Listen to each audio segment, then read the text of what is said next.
तो hello and नमस्कार मेरे प्यारे हिंदी मीडियम स्टूडेंट्स। मैं फिर से एक और लेक्चर के साथ आ चुका हूं आप लोगों के साथ और उम्मीद करता हूं कि आप लोगों ने मेरे प्रीवियस लेक्चर्स को देखा होगा। और आपने अगर नहीं देखा है तो फिर आपको ये lecture I don't think so कि समझ में आएगी। अगर नहीं देखा है तो आप लोग देख लीजिए एंड देन कम, क्योंकि ये पूरे लेक्चर जो है वो सीरीज में है और एक दूसरे से जुड़े हुए हैं। यहाँ पे जो भी मैं वैल्यूएबल इंफॉर्मेशन आप लोगों को देता हूँ वो प्रीवियस ईयर के बिहाफ पे देता हूँ, ठीक है। तो आई लिटरली आई होप कि आप लोग प्रीवियस वीडियोस को देखोगे एंड देन आप लोग ये थर्ड लेक्चर है उसको देखो, तब आपको समझ में आएगी, ठीक है।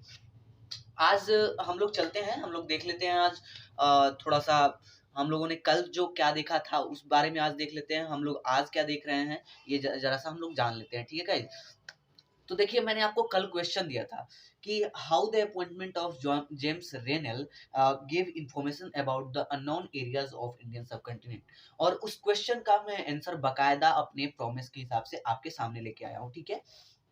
और उम्मीद करता हूँ कि आप लोग भी मेरे साथ साथ सभी क्वेश्चंस को लिख रहे होंगे। अगर नहीं लिख रहे हो गाइस तो मेरा क्या ही जाता है, मैं तो अपना कोशिश कर सकता हूँ। बाकी मुझे लगता है कि आपको लिखना जरूर चाहिए। और अब तो अगर सीखना आपको है तो मेहनत आपको करनी पड़ेगी, क्योंकि इंग्लिश मतलब सीखने के लिए इसका मोस्ट इम्पोर्टेंट एक पहलू होता है लिखावट।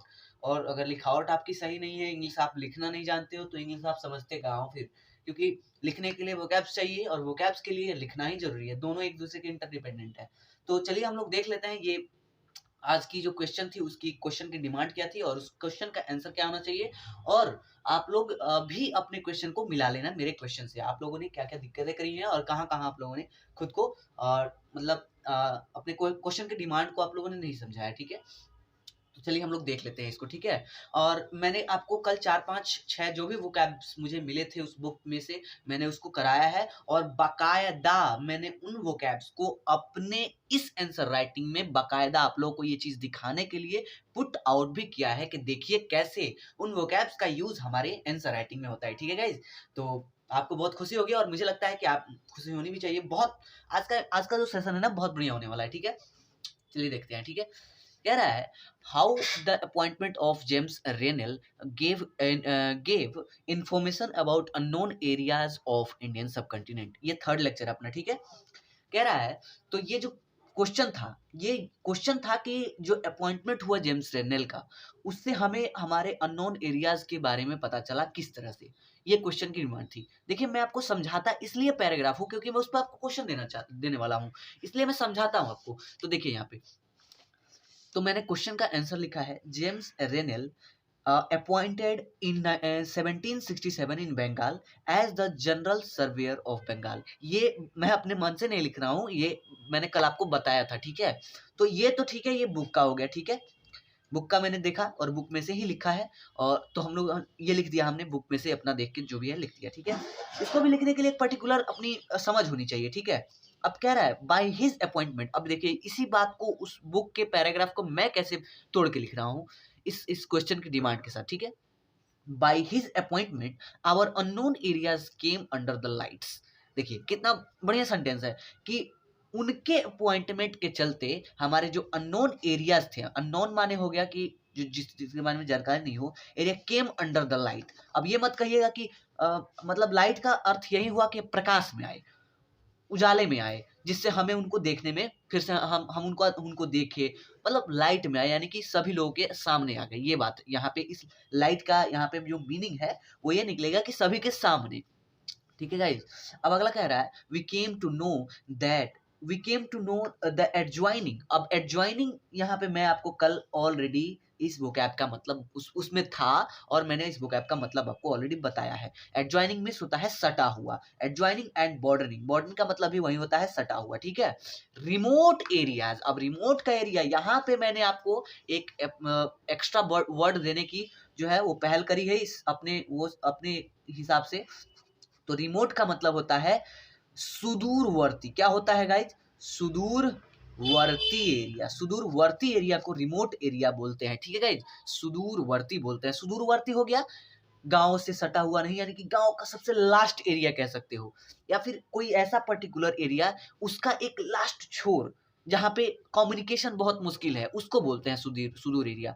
जहाँ पे कम्युनिकेशन मुश्किल है, जहाँ पे मतलब लाइट नहीं हो, ट्रांसफर, ऐसी चीजें जो मतलब अनडेवलप्ड एरिया को सुदूरवर्ती एरिया बोलते हैं, जहाँ पे कम्युनिकेशन ना हो पाता हो, ठीक है। तो remote areas of Bengal, even we got to know about even we got to know about the socio economic condition, सामाजिक आर्थिक, सोशियो इकोनॉमिक क्या होता है, सामाजिक आर्थिक कंडीशंस, परिस्थिति of the particular region. Region में बताया था, region is the synonym of area, तो रीजन या फिर बोलिए या फिर एरिया, बात वही हुई। As well which added in our historical aspects, मैंने आपको कल एस्पेक्ट का भी मतलब बताया था और एस्पेक्ट को बाकायदा मैंने यूज भी किया। रीजन को भी बाकायदा मैंने आपके सामने यूज किया है, एडजॉइनिंग और बॉर्डनिंग को भी यूज किया है, रिमोट अपने मन से लगाया, और सोशियो इकोनॉमिक को भी यूज किया है जो कल अपने बुक में हमने देखा था।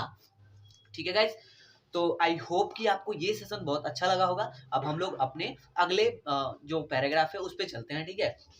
और आज हमें उसमें से जो मिलेगा हम लोग उसको आज फिर से देख लेते हैं, और आज फिर से आपको मैं क्वेश्चन दूंगा और बाकायदा उस क्वेश्चन पे कल एनालिसिस भी करूंगा। मुझे उम्मीद है कि आप लोगों को समझ में आ रहा होगा, अगर नहीं आ रहा होगा तो आप प्लीज कमेंट कीजिएगा, मैं आप जाके देख लीजिएगा, मैं कमेंट का हर रिप्लाई करता हूँ फिलहाल तो, क्योंकि मैं अभी फिलहाल टाइम दे पाऊंगा आप लोगों को, क्योंकि थोड़ा सा मेरा जो वो है वो पोस्टपोन हो चुका है। तो चलिए हम लोग आज थोड़ा सा और देख लेते हैं। तो मैं उम्मीद करता हूँ कि आप लोगों को अब ये जो पैराग्राफ है टोटल समझ में आ रहा होगा और आपको दिख भी रहा होगा। तो आई होप सो कि आपको अब अच्छे से दिखेगा और आप लोग ज़्यादा कम्युनिकेट कर पाओगे इस पैराग्राफ के साथ, और जो मैं लाइनें यहाँ पे पढ़ूंगा उसको आप अच्छे से समझोगे, और जो वोकैब्स यहाँ पे दूंगा मैं आप उसको नोट डाउन करोगे, ठीक है। तो हम लोग थोड़ा सा ये पैराग्राफ यहाँ तक देखेंगे गाइज, हम लोग ये पैराग्राफ यहाँ तक देखेंगे, और यहाँ तक देख के हम लोग इस पैराग्राफ को आज कंप्लीट करेंगे, और यहाँ से मैं आपको क्वेश्चन भी दूंगा, ठीक है। और इस देखिए मैं आपको ऐसा नहीं है, मैं आपको ना आंसर राइटिंग सिखा रहा हूँ, ना ही मैं आपको कोई प्रॉपर वो सिखा रहा हूँ, मतलब लिखना, मैं बस आपको लैंग्वेज पकड़ना सिखा रहा हूँ। और मेरे पास कोई ऐसी बुक नहीं थी प्रॉपर कि इंग्लिश की मैं आपको बताऊं, तो मेरे पास तो बहुत सारी बुक्स हैं वैसे इंग्लिश की, लेकिन मेरे सिलेबस से कोलैबोरेट करती हैं, फिर भी तो मैंने सोचा कि चलो इसी से, ये भी तो बुक ही है इंग्लिश की, तो आपको लैंग्वेज पकड़ना बस सिखा रहा हूँ, ठीक है गाइस। आई होप कि आपको ज़्यादा दिक्कत नहीं होगी। चलिए हम लोग इसको देखते हैं। कह रहा है गाइस कि द पोर्टुगीज इन इंडिया, ठीक है, the quest for and discovery of a sea route to India. देखिए क्वेस्ट मिस होता है क्वेश्चन, और डिस्कवरी मिस होता है खोज, ठीक है। अगर किसी को नहीं पता हो तो उसको प्लीज आप लोग जाके लिख लीजिए, ठीक है, नोट डाउन कर लीजिए कॉपी पे, याद करने की कोई जरूरत नहीं है गाइज, मैं आपको कह रहा हूँ। यहाँ पे देखिए, after the decline of the Roman Empire in the 7th century, the Arabs had established their domination in Egypt and Persia, ठीक है। ये टोटल कह रहा है कि जब डिक्लाइन करा, डिक्लाइन मतलब क्या होता है गाइस, डिक्लाइन मतलब इब या डिक्लाइन कहिए, डिक्लाइन मिस होता है छिन्न होना, इब मिस होता है छिन्न होना, ठीक है, ई डबल बी होता है उसका स्पेलिंग। तो इब या डिक्लाइन मतलब होता है छिन्न होना, या फिर डिक्लाइन कर गया मतलब कि बिखर गया, टूट गया, ऐसा हो गया, इसका मतलब ये होता है। तो आप लोग डिक्लाइन को नोट डाउन कर लीजिएगा और इसका स्पेलिंग प्रॉपर आप नोट डाउन कीजिएगा। कह रहा है after the decline of the Roman empire in the 7th century, 7th century में जब रोमन एम्पायर का डिक्लाइन हुआ, द अरब्स हैड एस्टैब्लिश्ड, तो एस्टैब्लिश का मतलब शायद आप लोगों को ना पता हो, तो मैं आपको बता दूं कि एस्टैब्लिश का मतलब होता है स्थापित होना, ठीक है। तो the Arab had established the domination, तो डोमिनेशन मींस क्या होता है कि संप्रभुता, डोमिनेशन का मतलब होता है संप्रभुता, in Egypt and Persia, Persia और इसमें उन लोगों ने अपना डोमिनेशन जो है वो स्थापित कर लिया, एस्टैब्लिश कर लिया, ठीक है गाइस। कह रहा है direct contact between the Europeans and the India decline, और जो डायरेक्ट कंट्रोल था इंडिया और यूरोप के बीच वो डिक्लाइन कर गया, छिन्न हो गया, टूट गया, ठीक है गाइस। एंड विथ दैट, और उसी के साथ, विथ दैट मीन्स क्या होता है, उसी के साथ, ये रहा आप देख लीजिए, विथ दैट, ठीक है, the easy accessibility to the Indian commodities like spices, calicos, silk and various precious stones that were greatly in demand was affected। इसका मतलब ये है, और जो एक्सेसिबिलिटी था, एक्सेसिबिलिटी मीन्स पहुंचना, किसी चीज को, किसी चीज के किसी चीज पे हम लोग पहुंच जाते हैं, एक्सेस करते हैं, एक्सेसिबिलिटी उपलब्धता, ठीक है, इसका मतलब ये होता है। तो एक्सेसिबिलिटी था जब यूरोपियंस, जब अरब्स ने इंडिया के डायरेक्ट रूट को, जो सी रूट था उसको कब्जा कर लिया, तो उसी के साथ क्या हुआ, इंडिया और यूरोप के बीच जो डायरेक्ट कांटेक्ट था वो टूट गया, और कैलिकोज, जो कैलिकोज एक सब्सटेंस है, सिल्क जो है हमारे यहाँ बहुत फेमस था, और उसके बाद वेरियस प्रेशियस स्टोन्स, इन सभी का जो डिमांड था, जो ज़्यादा, बहुत ज़्यादा डिमांड था यूरोप में, वो क्या हुआ, मतलब नहीं जा पा रहा था। तो इसका डिमांड तो वैसे ही था, लेकिन जा नहीं पा रहा था, दिक्कत होती थी ले जाने में, चुरा के लेके जाते थे लोग। तो देखिए यहाँ पे उसी के साथ क्या हुआ, इफेक्ट हुआ, बहुत बुरी तरीके से इफेक्ट हुआ ये। इफेक्टेड इन 1453 कैंस्टेंटिनोपल। ये देखिए कैंस्टेंटिनोपल, कुस्तुनतनिया इसको बोलते हैं हिंदी में, ठीक है, मुझे अभी तक याद है। हालांकि ये एक जगह है, ऐसा नहीं है कि ये कोई वर्ड है, ये एक जगह है, ठीक है guys. Fell to the Ottoman Turks, और जो कुस्तुनतनिया था वो ऑटोमन टर्क्स के हाथ में चला गया। Who were on the ascendants, Ottoman Turk, who were on the ascendants. Merchandise from India went to the European markets through Arab Muslim intermediaries. जो जितने भी मर्चेंडाइज थे हमारे यहाँ के, जो भी व्यापारिक थे, व्यापार करने वाले लोग थे, वो अब अरब के इंटरमीडियरीज द्वारा पैसे मतलब सामान पहुंचाते थे, और अरब वाले यूरोप को देते थे। तो बीच में जो मुनाफा था वो अरब वाले लेके जाते थे, ठीक है। एसेंडेंट्स, ये जो वर्ड है एसेंडेंट, इसका मतलब होता है आने वाला, ठीक है। इसको आप लोग लिख लीजिएगा, एसेंडेंट, मेरे एसेंडेंट।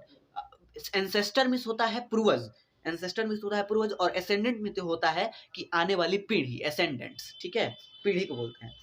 कह रहा है the red sea trade route was state monopoly from which Islamic rulers earned tremendous revenues.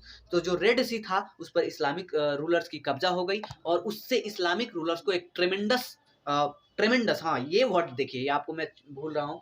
ट्रेमेंडस में तो होता है बहुत अधिक मात्रा में, ट्रेमेंडस काफी अधिक मात्रा में, अधिकता में, ट्रेमेंडस में तो बहुत विशाल, बहुत ज्यादा, ठीक है, ट्रेमेंडस, बहुत ज्यादा याद है, ट्रेमेंडस रेवेन्यूज, और इसी के साथ ट्रेमेंडस रेवेन्यू वो लोग अर्न करते थे, Islamic rulers.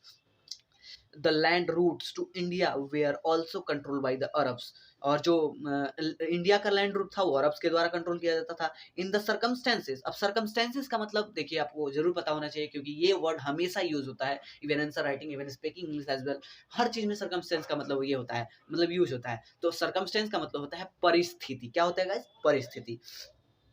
The Europeans were keen to find a direct sea route to India, और इन सभी परिस्थितियों के बीच अब यूरोपियंस को लगने लगा था कि हमें एक डायरेक्ट रूट की आवश्यकता है, जिससे हमारे व्यापार को ज्यादा नुकसान ना हो, और जो इंटरमीडियरीज, जो अरब इंटरमीडियरीज जो पैसे ज्यादा कमाते थे, मतलब इंडिया से माल लेना और माल जो है वो यूरोप में देना, तो इस बीच उन्होंने ज्यादा पैसे एक्यूमुलेट कर रखा था अपने पास, ज्यादा लेते थे और यूरोपियंस को ज्यादा मुनाफा नहीं होता था, इसलिए उन्होंने क्या एक डायरेक्ट सी रूट खोजने की जो है वो एक जारी की अपनी, और इसी के साथ जो वास्को डिगामा था 1497 में वो इंडिया में आया था, एक रूट को तलाश करके, ठीक है। तो थैंक यू सो मच, आज हम लोग यहीं तक रहने देते हैं, काफी वीडियो लंबा हो गया, और इस पर एक क्वेश्चन आप लोगों का बनता है कि how was the trade route